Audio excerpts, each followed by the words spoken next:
So I'm just like standing here, like I'm like with my hands out, like they're a teenager, and she just shot her, like she was nothing. I'm like, can you breathe? She was like, no. Another case which has left communities divided. Around 11:30 p.m. on July 18, 2020, Jacksonville Police were called to the Wawa on the 6700 block of Wilson Boulevard. When they arrived, they found a wounded 16-year-old girl. In the wake of the senseless incident, authorities and the teen's family differed in their statements regarding what preceded the heartbreaking ending. Hey y'all, welcome back to the channel and please subscribe if you have not already. Be sure to click the notification bell so you never miss an upload. We are one episode away from episode 100, and I just wanted to thank those of you who are returning subscribers, those of you who have been giving the videos a thumbs up, leaving comments, sharing them. Look, I really appreciate it all. But let's get into this video. Following the incident, the Jacksonville Sheriff's Office said the tragic incident happened after an argument inside the store escalated in the parking lot. McClendon's family disagreed, saying that's not what happened. According to the family, Taneria and 3 of her family members were in the vehicle waiting for her mom, Sheatavia, who was 6 or 7 months pregnant at the time and finishing up inside. They said a woman, who they didn't know, arrived in her vehicle and almost hit them or the vehicle they were in. They said they told the woman that she had did just that, and she jumped out of the car and yelled at them. Teneria's mom exited Wawa and told the woman to talk to her, not Taneria. According to the family, the woman tried to fight Sheatavia, the teen stood up for her mom, and the other woman wounded the 16-year-old. Taneria was rushed to Orange Park Medical Center in critical condition, where unfortunately she passed away. She had a sense of humor. She liked loud play. She loved lashes and hair, and she loved doing hair, period. We just ask for prayers and all the support that we can get. The following day, 23-year-old Sheatavia Cooper was arrested on a charge of second-degree fatality. She appeared in court the next day and was ordered held without bond. Videos began surfacing on social media, and one appeared to show an argument in front of the Wawa, followed by a discharge sound and someone falling to the ground. McClendon's mother then fell to her knees to aid her daughter as she cried out. A second video showed police on the scene, and one woman was being handcuffed as officers and others helped the wounded teen and her mother nearby. Taken away by moments in this video, now spread across the internet, showing what led up to the shooting. Seconds after the shooting, another viral video shows Cooper being placed into handcuffs by JSO, McClendon on the ground nearby. In the video, you see the gun in the shooter's hand, and then it appears it's placed in a small bag as she walks away. According to the family, the teen and the woman did not know each other. The arrest report presented a much different series of events. According to the documents, McClendon and Cooper, quote, became embroiled in a verbal argument as they both stood in the convenience store's checkout line. They further indicated that as it escalated, the victim spat in the direction of the suspect. It would be later noted that Cooper herself spat at Taneria prior to firing the fatal discharge. Following her passing, the 16-year-old's family and friends held a vigil in her honor. We kept our distance as family and friends of 16-year-old Teneria McClendon honored her life with a vigil Sunday night. She was a good girl. No trouble. She was in advanced classes at school. She was quiet. She was a senseless death. She was a baby. And she got killed standing behind her mother. It's painful. It's very painful. It's an unexplainable pain. Basically, we just want justice and the right thing to be done in this situation. 2.5 years later, on January 24th, 2023, a Duval County courthouse was full of tears as family members of Teneria McClendon sat in support of each other and hoping that it would be the beginning of the final leg of justice being served. More details regarding what transpired were also revealed to the public. 2 other females were with Sheatavia that night, her sister and godsister. In her opening statement, the prosecutor indicated that the night McClendon was wounded in her neck, it immediately paralyzed the 16-year-old, then ended her life. Cooper's attorney said the woman was intimidated by Taneria and the group she was with and acted out of self-defense. He also shared that Cooper legally possessed the firearm.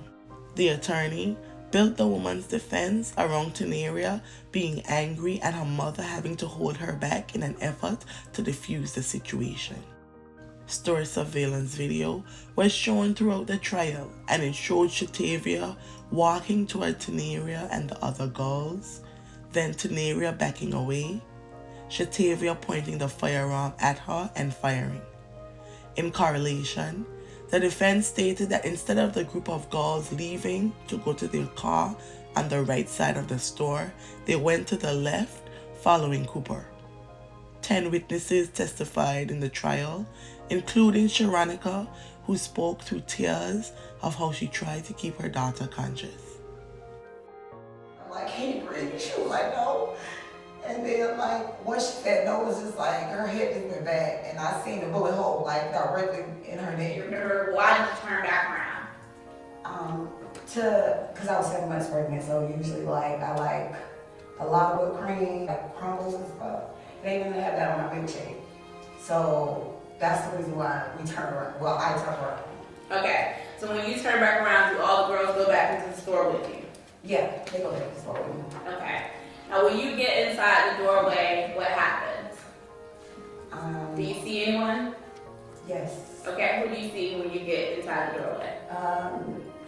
Miss Cooper, and I can't remember I don't know if it was the other girl. She was like a dark-skinned girl. When you first get into the doorway, is there a conversation that happened with these women? Yes. Okay. Missy, right now, camera 13, is this when you were describing you went back inside of the store after getting your milkshake? Yes. Okay. Now, right here in the red bubble, when you said Miss Cooper, is that who you were referring to? Yes. And which of the individuals in that red bubble is she? The one with the gray jumper. The little girl in the tie-dye kind of jumper. I don't know if she said somebody bumped her or ran into her or something like that in the store. Okay, so were you trying to figure out what's going on right here? Yes. Okay.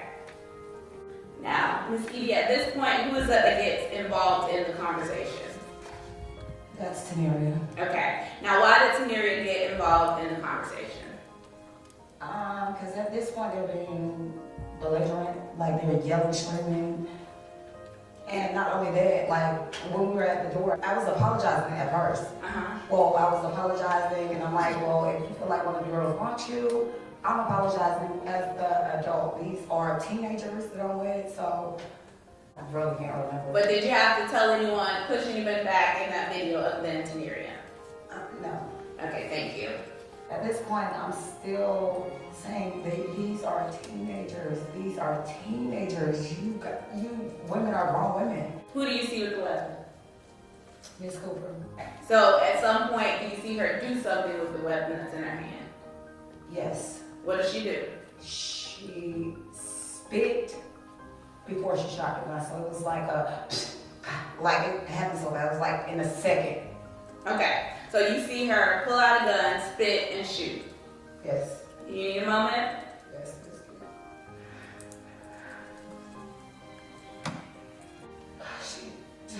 She was probably spit at me because I was the only one standing in front of her. Okay. Because the girls was behind me. Okay, and who did she shoot? She shot Taneria. Okay. Before she spit and shot her firearm, did you see anyone swing or throw a punch at her? No. Did anyone else in your group or anyone else outside brandish or have any weapons? No. Okay. Now, if you look at your group, your daughter in that side, does she look belligerent? Or is it Miss Cooper? Both. I mean, you really can't. I mean, if you look at their mouths, I think Sheatavia was being more so aggressive. And did your daughter use any drugs? No. And you would know, correct? I'm a deputy on question about this. No. Whether she was using drugs that night, I think is relevant. Well, you didn't ask it like that, so do you want to rephrase and ask that question? Was your daughter using drugs that night? No. And would you be sure that she wasn't? Positive. Were you with her all night? Yeah. Okay. Teneria's younger sister, Teneria McClendon, also testified. She told the court she didn't recall what initiated the argument, but said it never turned physical. Joseph, an Army National Guard and witness in the trial, was working part-time as a DoorDasher and was collecting an order at Wawa on the tragic night. He testified about pulling his registered firearm, checking on his son, identifying who had fired, and rendering aid to the wounded teen. He said Cooper looked like she was in shock and she was repeating, "I can't believe I wounded her." After you heard the gunshot, what, if anything, did you do? I immediately pulled my pistol, which I'm somewhere here to the state of Florida. Okay. At that time, I proceeded to run outside, first verifying that my son was okay in the truck. Once I verified that he was okay, then I shouted out who fired the shot or who shot. At that point, the defendant said, "I shot." I then proceeded towards the defendant with my weapon on still, telling her, "Where's the weapon?" And then she stated it's in the vehicle. Looked like she reached back towards the vehicle. I told her to step back away from the vehicle and keep her hands away or up. At that time, she did so. I looked in, saw that the weapon was secure, and did not touch it. Then proceeded towards the victim to render aid. After I had asked who shot her, she had stated, "I can't believe I shot her. I can't believe I shot her." It looked like she was in shock. Body camera of that night, worn by Officer William Parker, was shown as evidence for the trial. In the footage, he was heard putting Cooper in handcuffs and asking her to sit in the police car. Several times, Sheatavia said, quote, "Please don't let this child die," and that she should have walked away from the situation.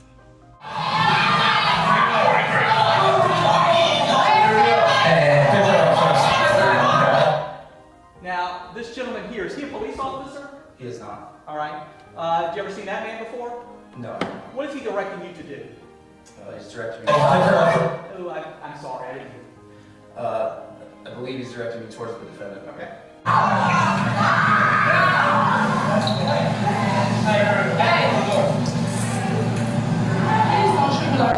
gonna treat you like him, okay? You be cool with me, I'll be cool with you. Alright? Now, she said something else. Can you make out what she said there? Yes. What did she say? Please don't let the child die. Okay. The child died. Yes. I'm trying, alright? Just stand tight, alright? Have a seat, alright? Have a seat.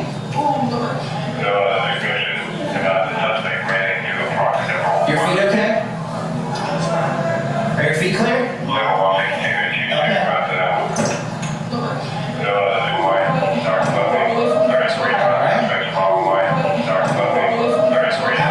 All right there. Minute 34 in the video. She says something just before she gets in the car. What did she say? It sounds like she said I could have walked away from this situation.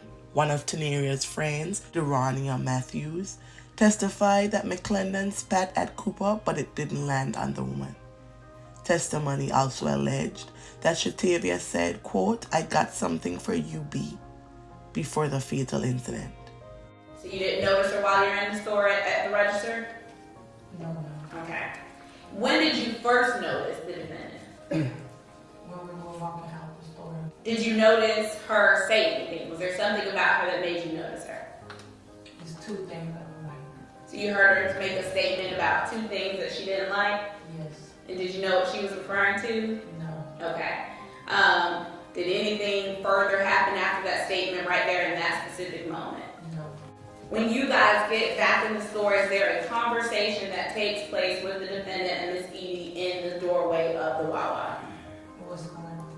What's going on? Who's saying what's going on? Miss Daniel. So Miss Edie? Yes, ma'am. Okay. And she says what's going on. Who is she talking to? The defendant. And how did the defendant respond? First of all, you're pregnant. So she said something about Miss Edie being pregnant? Yes. Okay. At some point, does Taneria get into the conversation? Yes. Okay, why did Taneria get involved? I guess taking her for a while. Okay. Did you see anyone spit? Yes. Who did you see spit? TT. Okay, and tell us about that. She spit, but the spit didn't connect. And what do you mean it didn't connect? It didn't matter on her. So it didn't hit anyone? Correct. So in her argument, she did spit? Yes. Okay. So you're in the far right-hand top corner? Yes. Okay. Now, while outside, we already talked about inside, but while outside, did you see anyone spit? Yes. Who did you see spit outside? Can you speak to the mic? I'm sorry. The defendant. Thank you. So you saw the defendant spit while you were outside? Yes. Okay. When did you see her spit? After she shot her. Did she spit before or after? I mean before. Before. Oh. Sorry. Confrontation continues, you go to their aid. I was far back. You go in their direction. I was far back. But do you walk in their direction? Yes. And when you saw that she had a gun, were you running in her direction? No. Were you screaming and yelling and going to join the argument? No. Okay. Originally, Sheatavia had requested her sister be called as a witness, but the defense made the decision not to have Cooper's sister testify. After the state rested its case, in a move which doesn't always occur, Sheatavia took the stand in her own defense. The now 26-year-old told the court she visited the Wawa daily to put air in her tires. She spoke of putting her firearm down, sitting in her car, calling police, then trying to hug Taneria's mother and apologize. They followed me to my car. In the process of me getting my ID, I wasn't able to do that. So in that moment, I started backing up, and I was in fear for my life, so I didn't know what else to do. I pulled my gun out and I put it at my side, and I told them, please leave me alone. Did Ms. McClendon and her mom see the firearm when she pulled it out? Correct. So you had it out for a while? Yes. But they continued to come towards you? Correct. Ms. McClendon spit on you again outside. I don't remember. Said that she didn't think it connected. Did the spit connect with you? I can't really remember, but I do recall. Put my gun down, I sat for a second, and I called the police. Once I got out of the car, I called. I was trying to give my mom a hug and let her know I apologize. And did you ever close the door to that car when you got in? No, sir. After your calling 911, did you go over to try and comfort or assist Miss Edie? Yes, sir. I tried to give her a hug and she hit me, so I backed away. Understandably, right? Yes. And did you say, please don't let that baby die? Indeed, I did. Sheatavia confirmed that she made the statement, quote, "There are 2 things I don't like, being broke and owing people money," in Wawa prior to the argument, before asserting that she was not speaking to the group. While you're in line, Ms. McClendon and her group of people are in front of you, correct? Correct. Okay. Was there something that was said that made them angry or confront you? The only thing that I did say was there's 2 things that I do not like, which is being broke or owing people money. And were you talking to them? No, sir. I was talking to Shiloh Bass. Okay. Do you believe that what do you think? Do you think it was your perception that you were talking to them? Correct. You were referring to the group of girls in front of you. No, not necessarily. I was referring to a conversation that they were having. So you say not necessarily because you were not speaking directly to them. Is that correct? I was not. But you were speaking about them. Is that correct? Not about them, no. About their conversation. About a conversation that they were having. Okay, thank you. And you said you didn't like owing someone money or being broke. Correct. Because they were talking something about money or being broke. Is that correct? Not about being broke, about someone owing someone money. Okay. So although they're not talking to you, you had to say something about that to Sheatavia. Is that correct? I did say something to her, yes. Okay. Ultimately, Cooper told her perspective of that night's events. What did she say to you?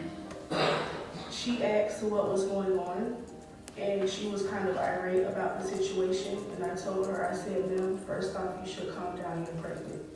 And Teneria McClendon said out of her mouth, what is that supposed to mean? Well, no, that was the mom, actually. I apologize. The mom said, what does that supposed to mean? Bitch, I don't give a fuck. And the daughter said, I'm not, I spit on this. And she spit in that same breath. Okay. And so, after she spit on you, what did you do? I walked through the other door. The jury began deliberating just before 4 p.m. on January 25, 2023. About 2.5 hours later, the jury sent a message to the judge saying that not everyone was on the same page regarding a verdict. The judge instructed them to return to deliberations and that the court was ordering them food. After 3 hours of deliberating, the jury sent Judge Tatiana Salvador this note, saying we are not all on the same page on a verdict. Suggestions. I want you to go back into that jury room, then taking turns, tell each of the other jurors about any weakness of your position. After you have done that, if you simply cannot reach a verdict, then return to the courtroom and I will declare the case mistried. The jury was thrown a curveball late in the game. After the first closing argument, the defense requested the heat of passion be added to the jury instruction, which attorney Randy Reep says could get Cooper a lesser charge. Heat of passion acts to mitigate the guilt of somebody, to reduce the severity of what they've done. And it's because their thought process, in theory, was never interrupted by a cool, calm thought. The entire thing was at a raised intensity. Around 8:30 p.m., the judge received another message from the jury. We do not agree on a verdict. So I'm going to have to declare this mistrial. This family have suffered too long and then get here. They got us here all night. Now the jury can't come to a decision. The state already proved their point. Cooper's family declined to comment, but was reserved in its celebration as it walked out of the courthouse. McClendon's family still in shock. That mother over there, she's been really hurting, and they don't know what we done been through as a family. You know, we're a praying family. We got some prayer warriors out here too, but you know, God said justice gonna be prevail, whether they want it to or not. Though many may view this case as controversial, it is important to acknowledge that a life was lost and that we as a community should be better in diffusing any situations without a life needing to be taken. This is not me saying that one was right and one was wrong, or that self-defense should not be acknowledged, but it is me saying that our lives are worth more. May the family and friends of Taneria McClendon find solace in the happy memories, and may her soul rest in perpetual peace. Thank you.